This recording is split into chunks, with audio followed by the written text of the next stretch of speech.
Olá, como vai você? Tudo bem? Meu nome é Fábio Felipe, seja bem-vindo a este canal. Hoje estudaremos mais um tema profético da Bíblia Sagrada no curso Os Livros de Daniel e Apocalipse sem Mistérios. Se você nunca estudou estes livros porque imagina serem de difícil compreensão, não se preocupe, pois os temas serão abordados de maneira didática, tornando simples aquilo que parece ser complicado à primeira vista. Saiba que você pode ajudar este trabalho a crescer, se inscrevendo no canal, curtindo este vídeo e o compartilhando em suas redes sociais. O tema de hoje tem como título O Fim da Grande Prostituta. Neste tema será visto o destino do poder representado por este símbolo. Antes de iniciar este estudo, apenas duas recomendações. Se esta é a primeira lição que você está vendo, assista às lições anteriores desta série neste canal. Assim você conhecerá os outros assuntos que já foram tratados. E para esta lição, leia Apocalipse capítulo 17. Assim você estará informado do que será analisado neste vídeo. Saiam dela, povo meu.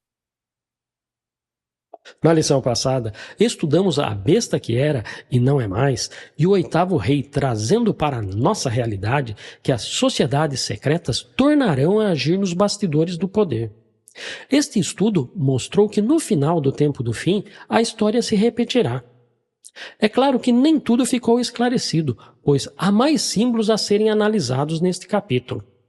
Considere o seguinte: uma vez que Apocalipse 17 descortina a última tentativa de Satanás em estabelecer um governo mundial contra os interesses do Deus do céu e que no fim será vencido pelo Cordeiro, é certo que as instituições que o arqui-enganador utilizará serão destruídas, uma vez que fracassem. Sim, é isso mesmo que você ouviu. Uma vez que fracassem, Satanás irá destruir os meios, sejam eles instituições, propriedades e as pessoas nelas envolvidas. Por isso, a urgência para que as pessoas nelas envolvidas ouçam o apelo da voz do céu que diz: saiam dela, povo meu, para que vocês não sejam cúmplices em seus pecados e para que os seus flagelos não caiam sobre vocês. Um parêntese.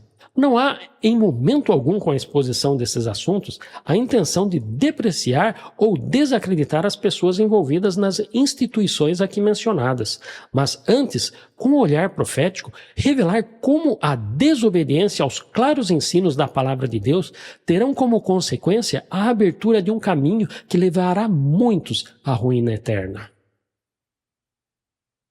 A grande prostituta sentada sobre muitas águas. Na lição 28 deste curso, foi identificado quem é a besta que era e não é mais, mas tornará a aparecer, e também a mulher que é levada pela besta. Mas sobre a mulher, a grande prostituta, há mais detalhes a serem considerados. Veja. Um dos 7 anjos que tinham as 7 taças veio e falou comigo, dizendo: venha. Vou lhe mostrar o julgamento da grande prostituta que está sentada sobre muitas águas. O anjo disse ainda: as águas que você viu, onde a prostituta está sentada, são povos, multidões, nações e línguas. Note primeiramente que Deus não quer que fiquem dúvidas sobre o símbolo da grande prostituta. Ela está sentada sobre muitas águas. No verso 15 é esclarecido que as águas simbolizam povos, multidões, nações e línguas. Somente a Igreja de Roma se encaixa nesta predição, contando com igrejas filiais em quase todos os países. Veja mais símbolos. A mulher estava vestida de púrpura e de escarlate, enfeitada com ouro, pedras preciosas e pérolas, tendo na mão um cálice de ouro transbordante de abominações e das imundícias da sua prostituição. É certo que a Igreja de Roma é riquíssima, e os símbolos vestida de púrpura e de escarlate, enfeitada com ouro e pedras preciosas, apontam para essa riqueza. Ela nunca abandonou a pretensão de infalibilidade, e o cálice de ouro em sua mão, transbordante de abominações e das imundícias da sua prostituição, simbolizam as doutrinas e práticas errôneas que essa igreja ensina. Mas note um detalhe importante visto na mulher. Na sua testa estava escrito um nome, um mistério: Babilônia, a Grande, a mãe das prostitutas e das abominações da terra. Muitos autores católicos apontam que os protestantes evangélicos, ainda que desligados da Santa Sé, continuam a ensinar as mesmas abominações ou erros da sua igreja-mãe. Alguns desses erros, inclusive, foram vistos na lição 22 neste curso. Portanto, temos como identificadas a mãe das prostitutas e as suas filhas. O vinho da sua prostituição. Para compreender o simbolismo do vinho da sua prostituição, será preciso considerar antes algumas informações neste capítulo e em outros livros da Bíblia. Veja. Os reis da terra se prostituíram com ela, e os que habitam na terra se embriagaram com o vinho da sua prostituição. Nos dias do rei Josias, o Senhor me disse: Você viu o que fez a rebelde Israel? Foi a todos os montes altos e ficou debaixo de todas as árvores frondosas para entregar-se à prostituição. Quando, por causa de tudo isso, por ter ela cometido adultério, eu despedi a rebelde Israel e lhe dei carta de divórcio, vi que a irmã dela, a traiçoeira Judá, não ficou com medo, mas também ela foi e se entregou à prostituição. A prostituição, o vinho envelhecido e o vinho novo tiram o entendimento. O meu povo consulta os seus ídolos de madeira, e um pedaço de pau lhes dá resposta. Porque um espírito de prostituição os enganou, e eles, prostituindo-se, abandonaram o seu Deus. A Babilônia era um copo de ouro na mão do Senhor. Esse copo embriagava toda a terra, e do seu vinho beberam as nações, por isso, enlouqueceram. Note nos escritos dos profetas Jeremias e Oséias que a desobediência é chamada em sentido figurado de prostituição ou embriaguez pelo vinho.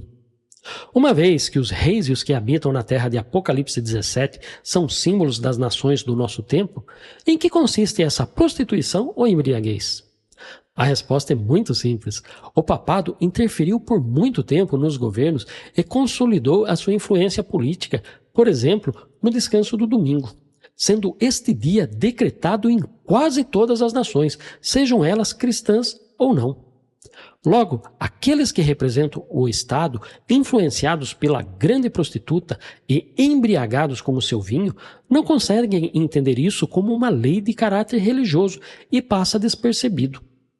Portanto, com a explicação do significado de todos esses símbolos, mais uma vez, não resta dúvida alguma sobre quem é o poder ou igreja simbolizado pela grande prostituta de Apocalipse 17.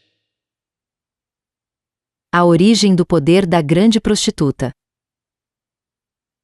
A Igreja Católica Romana alega ser uma sociedade fundada por Jesus Cristo, sendo Pedro o príncipe de seus apóstolos, pois a ele foi dito o seguinte, veja.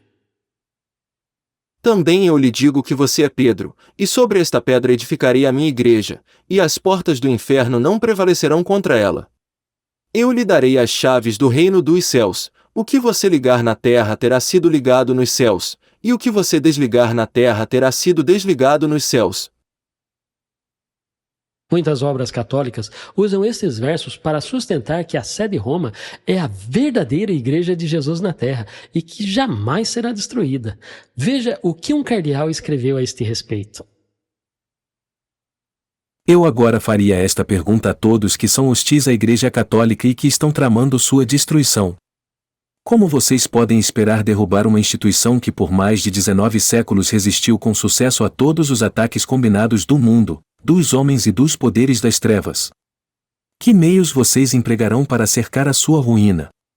Deus nos livre de atribuir a qualquer causa humana esta maravilhosa sobrevivência da Igreja. Sua indestrutibilidade não se deve, como alguns supõem, à sua maravilhosa organização, ou à política de longo alcance de seus pontífices, ou ao aprendizado e sabedoria de seus professores. Se ela sobreviveu, não é por causa da sabedoria humana, mas muitas vezes apesar da loucura humana. Sua permanência não se deve ao braço de carne, mas ao dedo de Deus. Note que o autor católico afirma que a permanência da sua igreja por mais de 19 séculos se deve ao cuidado divino por ela em todas as épocas, o que ele chama de o dedo de Deus. No entanto, não é isso que Deus nos revelou a este respeito quando tratou sobre este poder por meio de símbolos. Veja alguns versos.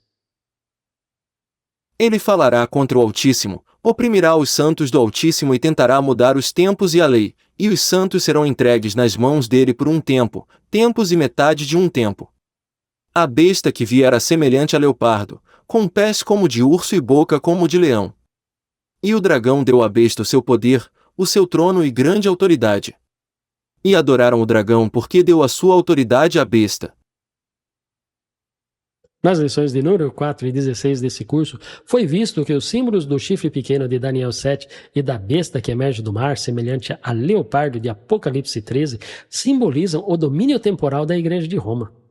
Foi ela que recebeu do dragão, o Império Romano, o seu poder, o seu trono e grande autoridade, e durante séculos perseguiu ferozmente os santos do Altíssimo e tentou mudar os tempos e a lei de Deus. Portanto, por mais que ela tenha resistido há muitos séculos, não foi por nenhuma providência divina. O fim da grande prostituta.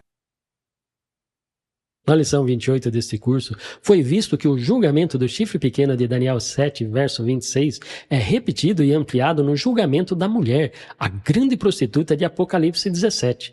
Mas há ainda outros pormenores sobre este assunto no capítulo 7 do livro de Daniel. Veja. Continuei olhando, por causa do som das palavras arrogantes que o chifre proferia. Fiquei olhando e vi que o animal foi morto, e o seu corpo foi destruído e entregue para ser queimado. Mas, depois, será instalada a seção do tribunal para lhe tirar o domínio, para o destruir e o consumir até o fim. No capítulo 7 de Daniel, o chifre pequeno sobe da cabeça do quarto animal, e o papado é o sucessor, o herdeiro do poder do Império Romano. Na lição 17 deste curso, foi visto que o domínio do chifre pequeno foi tirado no ano de 1798, o que para o papado significou uma ferida mortal. Na lição 18, foi visto que em 1929, essa ferida mortal foi curada. Sendo assim, até hoje o quarto animal não foi morto, destruído e consumido pelo fogo. No entanto, o Apocalipse repete com outras palavras estas profecias de Daniel 7, versos 11 e 26, se referindo à grande prostituta. Veja. Os 10 chifres que você viu e a besta, esses odiarão a prostituta. Eles a deixarão devastada e nua, comerão as carnes dela, e a queimarão no fogo. Por isso, em um só dia sobrevirão os seus flagelos, morte, pranto e fome, e será queimada no fogo, porque poderoso é o Senhor Deus, que a julga. Portanto, as predições de que foi destruído e entregue para ser queimado terão seu cumprimento no futuro. Logo, este poder que perdeu o domínio em 1798, diferente do que pensam os seus adeptos, será em breve destruído para depois ser queimado no fogo. Este é o fim apontado pela profecia para o poder representado pelo símbolo da grande prostituta.